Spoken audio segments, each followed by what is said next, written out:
Hello friends welcome to my YouTube channel. आज আমি class 6 और चैप्टर 10 অখণ্ড সংখ্যা কৰি চাও আহা 10.1 ৰ অংকখিনি কৰিম। সোয়া এইখিনি কৰাৰ আগত আমাৰ এইখিনি ভালকে বুজিব লাগিব, এইখিনি বুজিলেহে আমি এই অংকখিনি কৰিব পাৰিম। সোয়া ইয়াত কি কৈছে স্বাভাৱিক সংখ্যা। স্বাভাৱিক সংখ্যা মানে কি আমি যিবোৰ সংখ্যা গণনাৰ বাবে ব্যৱহাৰ কৰো।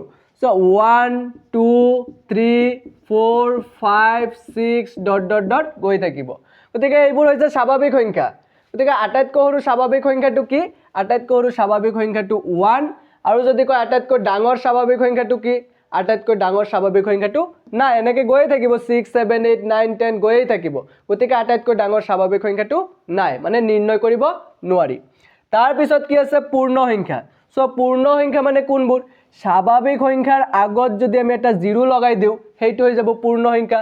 সো কেনেকৈ লিখিম 0 1 2 3 4 5 6 7 ... গৈ থাকিব। গতিকে আটাইতকৈ সৰু পূৰ্ণ সংখ্যাটো কি? আটাইতকৈ সৰু পূৰ্ণ সংখ্যাটো 0 আৰু এজ ইট ইজ আটাইতকৈ ডাঙৰ পূৰ্ণ সংখ্যাটো কি হ'ব এইটো নিৰ্ণয় কৰিব নোৱাৰি। 7 8 9 10 গৈয়ে থাকিব। গতিকে আটাইতকৈ ডাঙৰ পূৰ্ণ সংখ্যাটো আমি নিৰ্ণয় কৰিব নোৱাৰি। সো তাৰ পিছত কি আছে ঋণাত্মক সংখ্যা। ঋণাত্মক সংখ্যা মানে কোনবোৰ? যিবোৰ সংখ্যাৰ আগত মাইনাস চিন থাকিব সেইবোৰ সংখ্যাক ঋণাত্মক সংখ্যা বুলি কোৱা হয়। সো -1 -2 -3 -4 -5 এনেকৈ গৈ থাকিব। গতিকে এইবোৰ হৈছে ঋণাত্মক সংখ্যা। মানে এটা সংখ্যা লিখিলো ধৰা 200, এই 200ৰ আগত মাইনাস আছে, গতিকে এইটো ঋণাত্মক সংখ্যা। মানে যিবোৰ সংখ্যাৰ আগত মাইনাস চিন থাকিব সেইবোৰক ঋণাত্মক সংখ্যা বুলি কোৱা হ'ব। চোৱা তাৰ পিছত আছে ধনাত্মক সংখ্যা। ধনাত্মক সংখ্যা মানে কোনবোৰ? যিবোৰ সংখ্যাৰ আগত প্লাস চিন থাকিব, যেনেকৈ +1 +2 +3 +4 এনেকৈ গৈ থাকিব। কিন্তু ইয়াত চোৱা ধনাত্মক সংখ্যাৰ আগত প্লাস চিন থাকে, কিন্তু এই প্লাস চিনটো যদি মই মুছি দিওঁ, মানে ধনাত্মক সংখ্যাৰ আগত প্লাস চিন নাথাকিলেও প্লাস চিন থকা বুলিয়েই বুজায়। এই 1ৰ আগত একো চিন নাই, মানে ইয়াৰ আগত প্লাস চিন থকা বুলিয়েই বুজাই আছে। গতিকে প্লাস চিনটো নিদিলেও হয়। ইয়াতো 2ৰ আগত প্লাস চিনটো আমি মুছি দিব পাৰোঁ, 3ৰ আগত প্লাস চিনটো মুছি দিব পাৰোঁ। মানে আমি ধনাত্মক সংখ্যাৰ আগত প্লাস চিন থাকে কিন্তু প্লাস চিন নিদিলেও হয়, কাৰণ কোনো সংখ্যাৰ আগত একো চিন নাই মানে প্লাস চিন আছে। গতিকে 1ৰ আগত একো চিন নাই মানে কি আছে? প্লাস চিন আছে। 2ৰ আগত প্লাস চিন আছে, 3ৰ আগত প্লাস চিন আছে, 4ৰ আগত প্লাস চিন আছে। গতিকে এইবোৰ হৈছে ধনাত্মক সংখ্যা। এতিয়া চোৱা অখণ্ড সংখ্যা মানে কি? অখণ্ড সংখ্যা মানে চোৱা মই মাজত শূন্যটো লিখি আছোঁ আৰু এইফালে 1 2 3 4 এনেকৈ গৈ থাকিব, আৰু এইফালে -1 -2 -3 -4 এনেকৈ গৈ থাকিব। গতিকে অখণ্ড সংখ্যাৰ ডেফিনেশ্যনটো আমি কেনেকৈ দিম? চোৱা শূন্যক লৈ ধনাত্মক এইবোৰ কি সংখ্যা? চোৱা ধনাত্মক সংখ্যা এইকেইটা। গতিকে শূন্যক লৈ ধনাত্মক আৰু এইকেইটা কি? ঋণাত্মক সংখ্যা। চোৱা এইকেইটা ঋণাত্মক সংখ্যা। গতিকে অখণ্ড সংখ্যাৰ ডেফিনেশ্যনটো আমি কেনেকৈ দিম? চোৱা শূন্যক লৈ ধনাত্মক আৰু ঋণাত্মক সংখ্যাক একেলগে অখণ্ড সংখ্যা বুলি কোৱা হয়। শূন্যক লৈ ধনাত্মক আৰু ঋণাত্মক সংখ্যাক একেলগে অখণ্ড সংখ্যা বুলি কোৱা হয়। চ' মই ডেফিনেশ্যনটো ইয়াত লিখি আছোঁ। শূন্যক লৈ ধনাত্মক আৰু ঋণাত্মক সংখ্যাক শূন্যক লৈ ধনাত্মক আৰু ঋণাত্মক সংখ্যাক একেলগে অখণ্ড সংখ্যা বুলি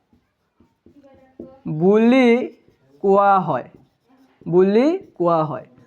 গতিকে অখণ্ড সংখ্যাৰ ডেফিনেশ্যনটো হৈছে এইটো কি? শূন্যক লৈ ধনাত্মক আৰু ঋণাত্মক সংখ্যাক একেলগে অখণ্ড সংখ্যা বুলি কোৱা হয়। এইখিনি বুজি পাইছা? চ' এতিয়া আমি শিকিম সংখ্যা ৰেখা মানে কি।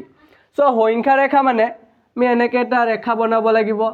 চ' ৰেখা এটা বনালে মাজত কি হয়? সংখ্যা ৰেখাৰ মাজত শূন্য থাকে আৰু এইফালে ধনাত্মক সংখ্যা থাকে। 1 2 3 4 5 6 এনেকৈ গৈ থাকিব। আৰু এইফালে ঋণাত্মক সংখ্যা -1 -2 -3 -4 -5 -6 এনেকৈ গৈ থাকিব। গতিকে চোৱা সংখ্যা ৰেখাৰ মাজত একদম মাজত থাকিব শূন্যটো। এই শূন্যৰ এইটো ফালক কোৱা হয় সোঁফাল, শূন্যৰ এইটো ফালক সোঁফাল বুলি কোৱা হয়, আৰু শূন্যৰ পৰা এইটো ফালক কোৱা হয় বাওফাল, এইটো ফালক কোৱা হয় বাওফাল। এতিয়া চোৱা শূন্যৰ সোঁফালে থাকে ধনাত্মক সংখ্যা, শূন্যৰ সোঁফালে ধনাত্মক সংখ্যা থাকে, ধনাত্মক সংখ্যা, আৰু শূন্যৰ বাওফালে ঋণাত্মক সংখ্যা থাকে, শূন্যৰ বাওফালে ঋণাত্মক সংখ্যা থাকে। গতিকে এইটোক সংখ্যা ৰেখা বুলি কোৱা হয়। মাজত শূন্য থাকিব আৰু সোঁফালে শূন্যৰ এইটো ফালক সোঁফাল বুলি কোৱা হয়, সোঁফালে ধনাত্মক সংখ্যা থাকে, আৰু এইটো ফালক বাওফাল বুলি কোৱা হয়, আৰু বাওফালত ঋণাত্মক সংখ্যা থাকে। গতিকে এইটোকে সংখ্যা ৰেখা বুলি কোৱা হয়। এইখিনি নোট কৰি লোৱা। এতিয়া চোৱা কুৱেশ্যনখিনিত কি কৈছে, চোৱা কুৱেশ্যন নম্বৰ 1ত কি কৈছে, আদৰণি দবাটোৰ নাম দবা জিৰো, কিয় জিৰো হয় ক'ব পাৰিবানে?